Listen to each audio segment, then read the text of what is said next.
Hello everyone. तो इस video में मैं एक्सप्लेन करने जा रही हूँ अगेंस्ट द स्काई सुप्रीम का एपिसोड नंबर 209। तो अगर अभी तक आपने चैनल को सब्सक्राइब नहीं किया है तो जल्दी से चैनल को सब्सक्राइब कर लीजिए और बेल आइकन को भी प्रेस कर लीजिए ताकि इस चैनल के सारे अपडेट्स आपको मिलते रहें। तो लास्ट एपिसोड में हमने देखा था कि तान यू महंगाई और जियान के साथ में बुरियल एम्पायर की तरफ जा रहा था। वहीं दूसरी तरफ नैनगोंग का साथी भी उसे कहीं जाने के लिए पूछता है, लेकिन नैनगोंग उसे मना कर देती है और उसे कहती है कि अभी वो बहुत ही ज्यादा टायर्ड है और इसीलिए अभी वो कहीं भी नहीं जाना चाहती। इसके बाद में वो लड़का वहाँ से निकलकर अपने दोस्तों के साथ में बुरियल ऑफ एम्प्रेस की तरफ निकल जाता है। जिसके बाद में नैनगोंग भी बाहर निकलकर अपने साथियों से कहती है कि मैं चाहती हूँ कि आप सभी यहाँ पर मेरा कुछ समय के लिए इंतजार करें। और अब हम देखते हैं उसके आगे। तो आज के एपिसोड की शुरुआत में हम देखते हैं कि अब नैनगोंग के साथी उससे पूछते हैं कि आखिर आप कहाँ जा रही हो, आप हमें भी अपने साथ ले चलिए। लेकिन हम देखते हैं कि नैनगोंग उन्हें जवाब में कुछ नहीं कहती और कहीं पर जाने के लिए अपने फ्लाइंग बोट को समन कर लेती है।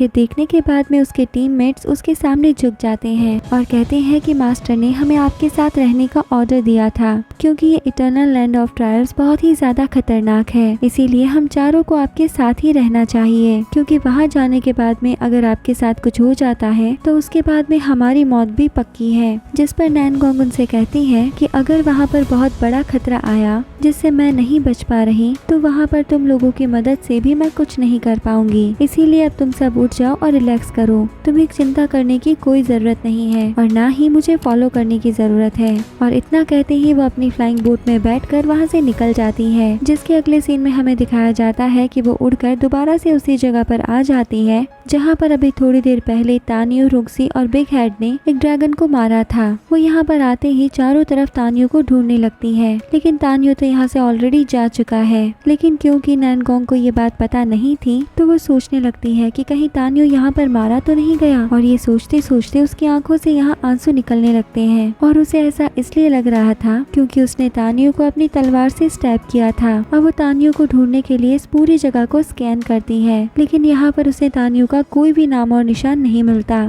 तभी उसकी नजर उस ड्रैगन पे पड़ती है और वो उसे देखने के लिए नीचे उतरती है। और उसे जैसे ही इस बात का पता चलता है कि वो ड्रैगन मर चुका है तो वो बहुत ही ज्यादा खुश हो जाती है और सोचती है कि अगर ये ड्रैगन मर चुका है इसका मतलब इसे तानियो ने ही मारा है। और ऐसे लगता है कि तानियो ने इसकी बॉडी में से बिल्ड और लाइटिंग पिल्स को भी निकाल लिया है। और ये तो सच में बहुत ही खुशी की बात है कि तानियो एकदम से सही सलामत है। लेकिन तभी उसकी एक्साइटमेंट अचानक से बंद हो जाती है और वो सोचने लगती है कि आखिर उसके जिंदा होने पे मैं इतनी ज्यादा खुश क्यों हो रही हूँ। कहीं ऐसा तो नहीं कि मेरा और तानियो का कोई पिछले जन्म का रिश्ता है। आखिर ये सब कुछ मेरे साथ क्या हो रहा है, मुझे इसके बारे में अच्छे से पता लगाना होगा। इसके बाद में सीन चेंज होता है और हम तानियो को देखते हैं जो अपने आसपास के पूरे एरिया को स्कैन करता है और फिर वो दांतों को रुकने के लिए कहता है। तो ये देखने के बाद में मैंघाई तानियो से पूछती है क्या हुआ, तुम अचानक से यहाँ पर क्यों रुक गए। तो तानियो से बताता है कि बुरियल लैंड ऑफ एबिस की एंट्री के पास हम पहुँच चुके हैं और इस एरिया को स्कैन करने से मुझे पता चला है कि यहाँ पर सोल क्लैंग के लोग इटर्नल मॉर्टल सेक्ट के साथ मिलकर दूसरे क्लैंक्स के लोगों के ऊपर अटैक कर रहे हैं, जिसमें सिर्फ सियाओ शिंग स्वान, हुआन बैंग और जुन बिंग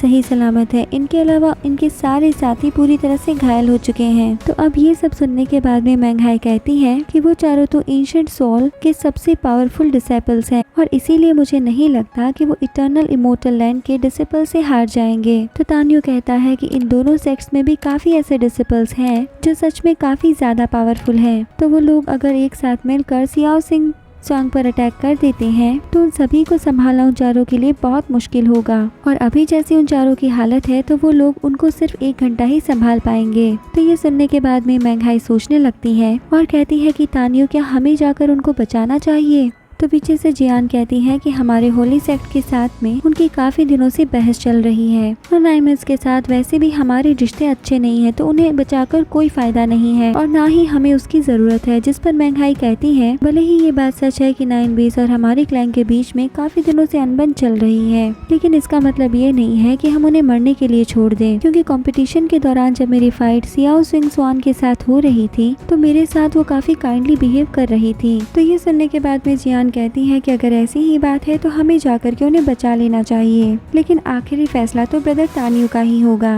वो जो भी कुछ कहेंगे मैं उन्हीं की बात मानूंगी। इसके बाद में फिर तानियो भी कहने लगता है कि हाँ, ये बात तो मैं भी जानता हूँ कि हमारे क्लैंग और 9 मेंस के क्लैंग के बीच में काफी दिनों से दुश्मनी चल रही है, मगर ये जल्द ही खत्म होने वाली है, क्योंकि जैसा मैंगहाई ने बताया है 9 मेंस में इस बार काफी अच्छे डिसिपल्स आए हैं जिनकी हमसे कोई भी दुश्मनी नहीं है, और उन्होंने तो मैंगहाई की मदद भी की थी। इसीलिए अब ये हमारा भी फर्ज बनता है कि जब वो लोग मुसीबत में हैं तो हम भी उनकी मदद करें। हम ऐसे ही इस बात को इग्नोर तो नहीं कर सकते हैं। तो अब तानियो की इस बात से वो दोनों ही एग्री करती है, जिसके बाद में तानियो उस जगह को फिर से स्कैन करता है और उन लोगों की एग्जैक्ट लोकेशन निकाल लेता है, और फिर वो डाटो को तुरंत ही उस तरफ जाने का इंस्ट्रक्शन दे देता है, जिसके बाद वो सभी फुल स्पीड में उनकी मदद करने के लिए जाने लगते हैं। अब इस दौरान जियान तानियो से पूछती है कि अगर मेरे 5 क्लैंग का कोई डिसिपल ऐसे ही मुसीबत में होगा तो क्या तुम उसकी भी मदद करोगे, जिसके जवाब में तानियो से साफ मना कर देता है। तो ये सुनने के बाद में जियान थोड़ी सी सैड हो जाती है। तो तानियो से बताता है कि फाइट के दौरान तो तुमने देखा ही होगा कि सभी लोग मुझे जान से मारना चाहते थे, जिसमें soul clang, 20 soul clang, eternal immortal set और तुम्हारा 5 सोल क्लैंग भी शामिल था।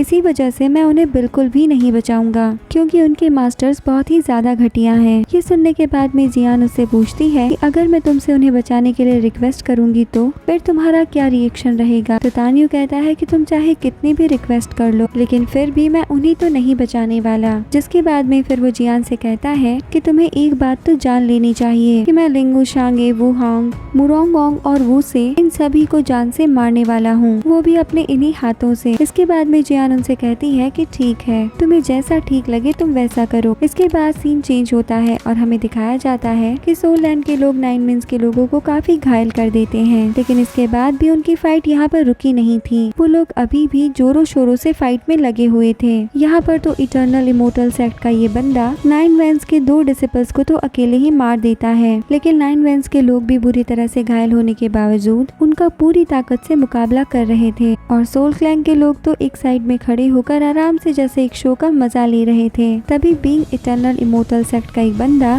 सियाओ किंग स्वान को हराकर नीचे गिरा देता है, लेकिन अब उसे मारने की जगह वो उसे परेशान करने लगता है और कहता है कि तुम इतनी सुंदर हो कि तुम्हें मारकर मैं तुम्हारी ब्यूटी को वेस्ट नहीं करना चाहता। अब इस दौरान जैसे ही सियाओ को स्वॉर्ड पकड़ने का मौका मिलता है तो वो उस बंदे के ऊपर अटैक कर देती है, मगर इसके इस अटैक को वो बंदा आसानी से डॉज कर लेता है। अब यहाँ पर सियाओ किंग स्वान उससे कहती है कि अगर तुम मुझे मारना चाहते हो तो अभी मार दो, वरना बाद में मैं तुम्हें जिंदा नहीं छोड़ूंगी। इसके बाद वो बंदा कहता है कि तुम्हारी इसी बात पे तो मैं मरता हूँ। और फ्रेंड्स, इसी के साथ में हमारा ये एपिसोड यहाँ पर एंड हो जाता है।